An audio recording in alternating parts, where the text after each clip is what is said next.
टाका हां हां यायला माहिती आहे, नाव सांगितलं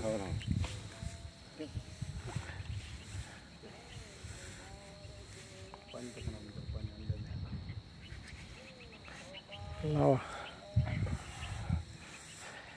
आज या ठिकाणी श्री क्षेत्र त्र्यंबकगड येथे वैद्य सर यांच्या हस्ते वृक्षारोपण करण्यात आलेलं आहे. रामकृष्ण हरी, रामकृष्ण हरी.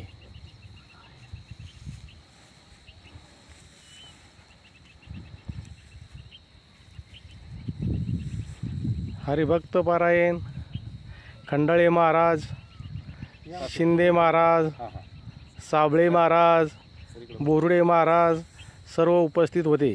रामकृष्ण हरी, रामकृष्ण हरी.